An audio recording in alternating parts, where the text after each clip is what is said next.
নমস্কার, আসসালামু আলাইকুম। আমি জুই মোদক, কিশোরগঞ্জ জেলার একজন নারী উদ্যোক্তা এবং টিম ইডিপিও বাংলাদেশের অ্যাসিস্ট্যান্ট অ্যাকাউন্ট্যান্ট হিসেবে দায়িত্বরত আছি। সম্মানিত ভিউয়ার্স, আজকে আমি আপনাদের সাথে একজন উদ্যোক্তার সফলতা অর্জন করার জন্য ধৈর্য কতটা গুরুত্বপূর্ণ সেই বিষয় সম্পর্কে আলোচনা করব। ধৈর্য এমন একটি বিষয় যা প্রত্যেকটি মানুষের ক্ষেত্রেই জীবন পরিচালনা করার জন্য অত্যন্ত গুরুত্বপূর্ণ ভূমিকা পালন করে। তো আমাদের জীবনের ক্ষেত্রে যেহেতু ধৈর্য এতটা গুরুত্বপূর্ণ ভূমিকা পালন করে, সেহেতু উদ্যোক্তা হিসেবে অবশ্যই তার গুরুত্ব অপরিসীম। তো মূল আলোচনায় যাওয়ার আগে আমি আপনাদের সাথে ছোট্ট একটা গল্প শেয়ার করতে চাই। গল্পটি হচ্ছে এরকম, চায়নাতে হচ্ছে একটি গাছ উৎপাদন হয়, বাঁশ গাছ।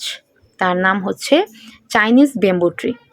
তো এটা উৎপাদন করার জন্য প্রথমত বীজ বপন করতে হয়। যেরকম আমরা হচ্ছে আমাদের দেশে ধান গাছ উৎপাদন করার জন্য কিংবা ধান চাষ করার জন্য আমরা ধানের বীজ বপন করে থাকি, আদার্স আরও অনেক ধরনের বীজ বপন করে থাকি। ওরকম ওনারাও ওই বাঁশ গাছ উৎপাদন করার জন্য বীজ বপন করে থাকেন।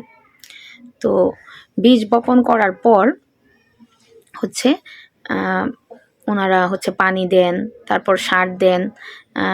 একটা বীজ বপন করার পর বীজ থেকে চারা অঙ্কুরিত হওয়ার জন্য যত ধরনের পরিচর্যা আছে সবটাই ওনারা করেন। তো এটার জন্য হচ্ছে তাদেরকে প্রায় এক বছরেও চারা অঙ্কুরিত হয় না, 2 বছরেও চারা অঙ্কুরিত হয় না, 3 বছরেও চারা অঙ্কুরিত হয় না, ঠিক 4 বছর পর্যন্ত ওনাদের এই বীজ বপন করার পর অপেক্ষা করতে হয়।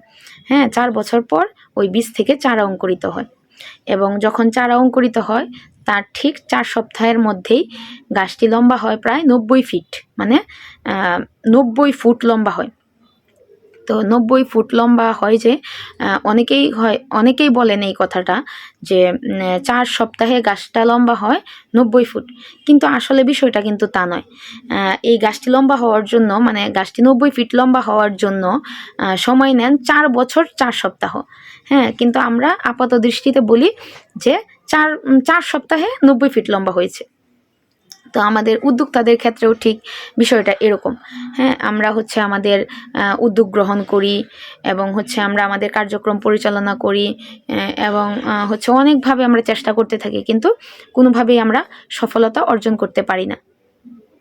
তো ওনারা একটা গাছ বীজ বপন করে 4 বছর 4 সপ্তাহ 4 বছর অপেক্ষা করার পর ওনারা সফলতার মুখ দেখতে পান, আর সেই সফলতার ফল পায় মাত্র 4 সপ্তাহে।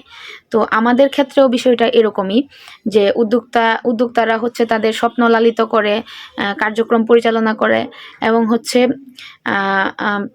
সেটা সঠিকভাবে পরিচালনার মাধ্যমে ধৈর্য নিয়ে লেগে থাকে এবং সফল হয়। তো এই লং টাইম প্রসেসিং সময়টা পর্যন্ত ধৈর্য নিয়ে লেগে থাকাটাই হচ্ছে মুখ্য বিষয়। আমরা হচ্ছে আমাদের বর্তমান যুগে আমরা হচ্ছে এরকম একটা জায়গায় হচ্ছে বসবাস করছি, আমরা সফল সবাই হতে চাই, মানে এরকম একজন ব্যক্তিও খুঁজে পাওয়া যাবে না যে সে সফল হতে চায় না। কিন্তু এক একজনের এক এক ধরনের প্রবলেম থাকে। হচ্ছে কেউ হচ্ছে কাজ না করেই সফল হয়ে যেতে চায়, কেউ হচ্ছে পরিশ্রম না করেই সফল হয়ে যেতে চায়, কেউ হচ্ছে একদম শর্টকাটে সফল হয়ে যেতে চায়, ইনস্ট্যান্ট, মানে আজকে উদ্যোগ গ্রহণ করলাম 2-3 দিনের ভিতরে আমি হচ্ছে সফল হয়ে যাব, এরকম অনেকের চিন্তাভাবনাই থাকে। তবে প্রত্যেকটা উদ্যোক্তাদের উদ্দেশ্যে আমি একটা কথা বলতে চাই, যে সফলতা এমন একটা বিষয় যেটা হচ্ছে আমরা চাই তো সফল সবাই হতে, কিন্তু হচ্ছে এত সফলতা অর্জন করতে হলে শর্টকাট কোনো কিছু হবে না, ইনস্ট্যান্ট কোনো কিছু হবে না। সফলতার কোনো শর্টকাট নেই। সফলতা অর্জন করতে গেলে আপনাকে অবশ্যই কার্যক্রম পরিচালনা করতে হবে, আপনার সঠিক সিদ্ধান্ত গ্রহণ করতে হবে, মানে অধিক পরিশ্রম করতে হবে এবং আপনাকে শেষ পর্যন্ত ধৈর্য নিয়ে লেগে থাকতে হবে। আপনি হচ্ছে কাজ করলেন, আজকে সফল হলেন না, চলে গেলেন, বাস শেষ, তাহলে হচ্ছে আপনি কখনোই আর সফল হতে পারবেন না। এর জন্য প্রত্যেকের কাছে একটাই অনুরোধ, আপনারা আপনাদের কার্যক্রম পরিচালনার পাশাপাশি পরিশ্রমের পাশাপাশি হতাশ না হয়ে ধৈর্য নিয়ে লেগে থাকুন, অবশ্যই একদিন সফলতা অর্জন সম্ভব হবে। সম্মানিত ভিউয়ার্স, যারা এতক্ষণ মনোযোগ সহকারে আমার ভিডিওটি শেষ পর্যন্ত দেখলেন তাদেরকে অসংখ্য ধন্যবাদ।